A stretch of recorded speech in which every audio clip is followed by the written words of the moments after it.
what is this thing called holistic well-being that is driving the discussion and structuring the discussion of our panel. So James, would you like to start us off and just share with us, maybe unmute yourself and share with us your perspective and your understanding of what holistic well-being is. And then when James has finished, if any of my other colleagues would also like to jump in with their thoughts and perspectives, please feel free to do so. James? Great, thank you, Faye. So according to the Global Wellness Institute, holistic wellness is actually the active pursuit of activities, choices, and lifestyles that lead to a state of holistic health. And putting that together with the definition of National Wellness Organization, it's actually addressing all 6 dimensions of wellness in our lives that builds a holistic sense of wellness and fulfillment. So what exactly is that 6 dimensions? The 6 dimensions are actually listed here, and later on, as we progress with our discussion, I don't want to jump the gun on this, but just to give an idea of what are the 6 dimensions that in particular my organization is looking at and how we incorporate in the corporate setting are actually physical, mental, emotional, spiritual, social, and environmental dimensions.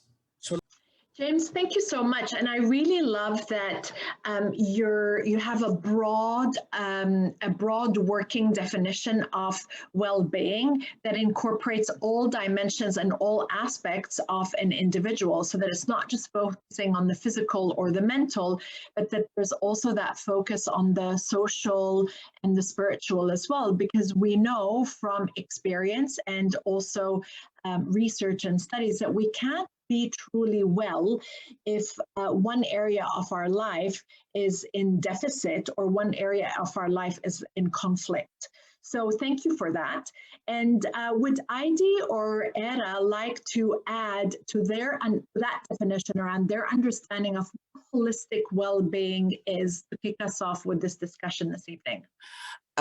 Because my background is as a dietitian, a nutritionist. So of course you tend to think, oh, we'll just home in on the physical and the nutrition, but actually it makes no sense to have a perfect nutrition. You know, you may have the best diet in the world, but if you're in a toxic relationship, that's not going to help you.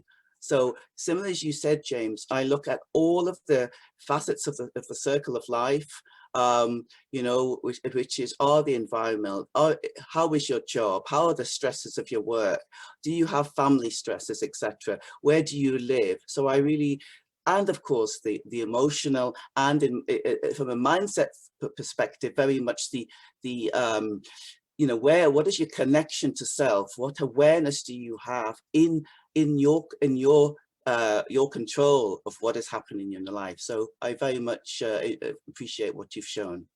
Thank you. Heidi, would you like to add to that with some of your thoughts and perspectives around what holistic well-being is? From my take, I think James has briefed it, you know, very clear.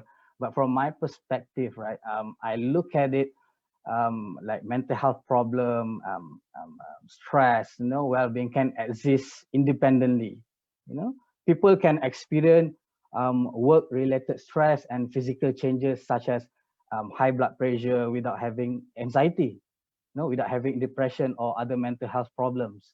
You know, they can also have anxiety and depression without experiencing stress, right? So for me, the key differences later on is between them are their cause and the way we treat it. Yeah, that's my take on that. Yeah, thank you.